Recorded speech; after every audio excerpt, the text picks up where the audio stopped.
Good morning, everyone. Meet Evangeline Noel.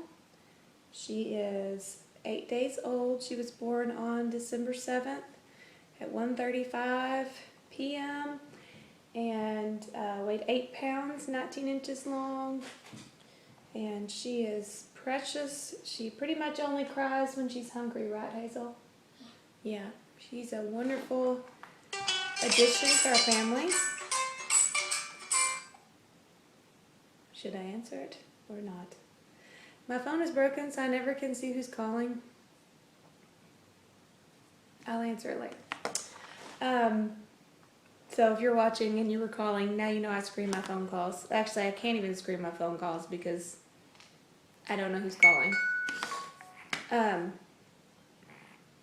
Anyway, so yeah, here we are, new chapter of our lives, and 4 children, one with severe autism, and you might be wondering how the transition is going, and are we crazy? But we are just constantly reassured by God that growing our family is the right thing to do, and it's not just the right thing to do, but it's a wonderful thing to do, and it's very satisfying, and it's just a great thing for us, and to see God give us more children, and to see how each of their personalities complement the family, and how we need one another. We need each of their little personalities, and that are going to grow up to be men and women. Hazel's playing with sand. Yeah, I forgot what it's called though. Is it kinetic sand? Is that what it's called? It's like part silicone, part sand, and so it has a really cool texture. But one thing I'd tell people, like whenever they are considering growing their family, is and they're dealing with fear about that, is you always have to think long term. I'd love to go to the park. Yeah, I would too. It's a really pretty day for that. We should think about going to a park. Is you have to always think long term whenever you're, making those decisions about growing your family. Because if you make these decisions based on the way your children are now, then nobody will have any more kids, because it is so overwhelming when they're small. But you have to just tell yourself these children are not children forever. In fact, in the grand scheme of things, they're really, it's such a short period of their lives where they are so dependent on you and need you. Granted, we do have a special needs child who may be dependent on us long term, and we're prepared for that or not. That's in God's hands. But because there is a window of time when God allows you and your body to bear children, and so you don't want to just let that pass by without God, really without just leaving that door open for God to really bless you, and closing that door because of fear.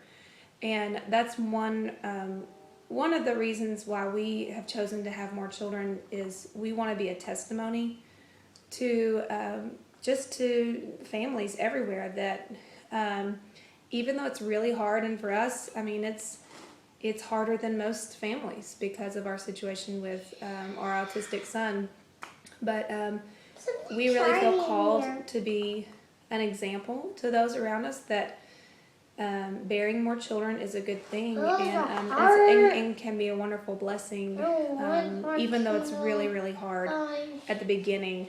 Long term, you have to just always say, these children are going to grow up, and I'm not wishing their lives away, but I picture them as teenagers. I picture them as adults serving God, and the wonderful, peaceful times that we will have around a dinner table, having adult conversation, and not just wiping noses and faces, and breaking up fights, and making sure that Jude is not jumping on top of a table and knocking up all the food off the table.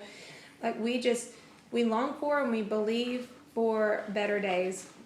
and easier days with our family. But until then, we just move forward in faith and believe that God wants us to have more kids, and it's just such a wonderful and beautiful thing. And when I was pregnant with Evangeline, I mean, I dealt with a lot of fear, like, how in the world am I going to do this? And fear and sadness and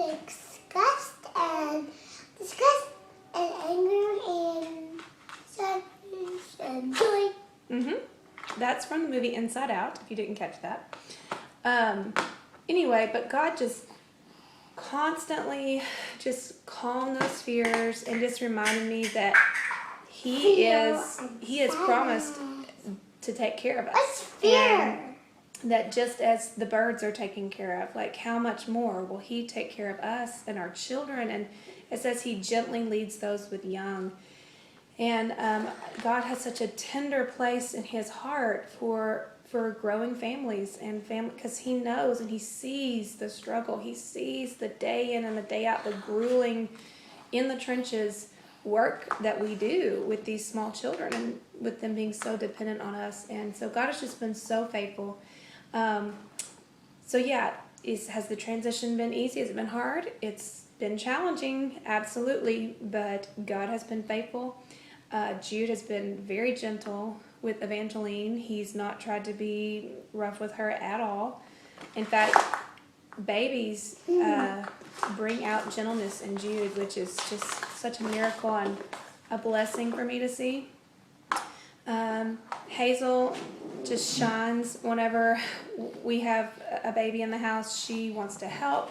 She wants to love. She wants to hold. She's a little mother in training, is what she is. If that's the direction that God is going to take her, she will be very prepared to be a mama. But anyway, Titus, we've seen such a sweet side of Titus come out.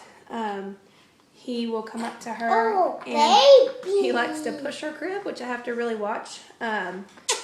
And he likes to, like, the other day he pushed her up to the Christmas tree because he wanted her to see the Christmas tree. And he'll pat her and really sweetly, and then he'll say, shh.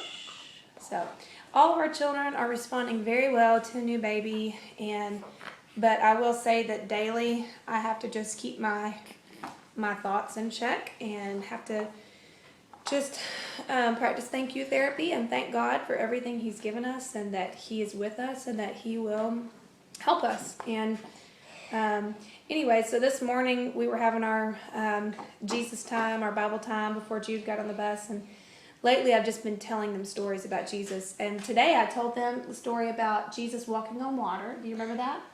Okay, don't put that in your mouth. And we got to the part where Peter stepped out in faith, and the big wave came, and I said, you know what? As soon as he took his eyes off Jesus, he began to sink. And so the lesson to this story is that we have to keep our eyes on Jesus, and He will keep us from sinking. And so I just randomly picked that story to tell, but that story was for me because when you grow your family, and then when you have circumstances like we have with our son, the waves are just always pounding. The wind is always blowing, and I can just attest that that is so true. Like, as soon as I take my eyes off Christ, I just sink emotionally and spiritually. So it was such a sweet reminder this morning to just keep my eyes on Christ and to not doubt Him. And when Jesus asked Peter, why did you doubt? Like, that just spoke so much to my heart, and I just feel like God is saying to me, Lainey, don't doubt me. Like, I am enough. And guys, I'm gonna show you something. So anyway, hey, hold on 1 second, Hazel. I'm almost done. So one last thing, and then I'll stop vlogging here. No, we never gave that to Jude. That was from Grandma. Grandma brought us some awesome gifts yesterday, and that one was for Jude. It's a little Rudolph candy-filled spin thingy that has the lights. Okay, so the other day I read Psalm 147, which I encourage you to read. It's such an awesome, encouraging psalm. I want some candy. No, that doesn't belong to you. That belongs to Jude. Okay, we have to give that to Jude. Candy. Not right now. And so I went through and I just kind of underlined just a few short words, just a few words that just stood out to me. And then I went back through and read the underlined words, and it was so powerful. So I just want to read to you just the words that I underlined. Hold on one second, I'm almost done. These are the words that I underlined that just were so special to me. But this is from Psalm 147. He heals, he determines, his understanding has no limit. The Lord sustains. Sing to the Lord with grateful praise. He covers, he supplies, he provides. And then this was the last verse of the psalm. The Lord delights in those who fear him, who put their hope in his unfailing love.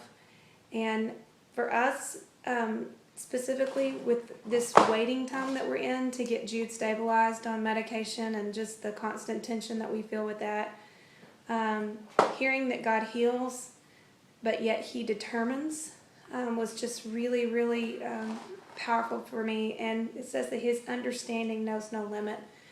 So just be encouraged today that if you're waiting, if you're in a season of waiting for God's healing, just know that he determines the timing of that healing.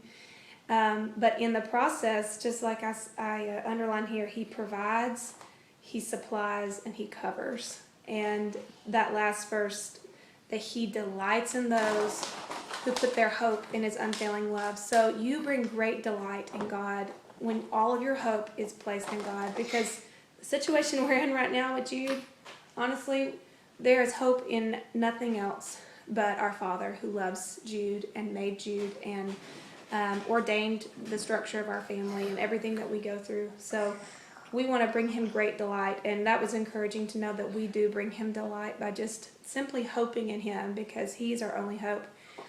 Hope that's an encouragement to you today. Psalm 147, you should check it out and underline your own words that stand out to you. Oh yeah, quick word on postpartum for me. Postpartum has been my easiest so far with any child. It's not been a cakewalk, but I have healed physically, not completely, but faster than with any other child. I do have some postpartum depression, which that's normal for me, and which is probably why I have the look of just kind of blah on my face right now. But Monday, I definitely got some significant relief from that, and then now I'm just kind of in that stage where I just feel down and kind of blah. But typically, with the last 3, it lasted about 2 weeks. With Jude, it lasted 6 weeks, unfortunately. But so I'm hoping by next Monday I'll feel more like myself. Labor went really well. I did not succeed in having low tones the whole time. In fact, my dad recorded an audio of me screaming this child out, and my mom took it to the piano to see how high, what the highest note was that I hit, and it was a B flat above high C. So never sung that high before, but babies can do that to you when they're coming out. Very short labor. My midwife broke my water at 11, and at 1:35 she was here. So yeah, love you guys. Thanks for watching, and hope that y'all have an awesome, faith-filled day. Say bye. Bye.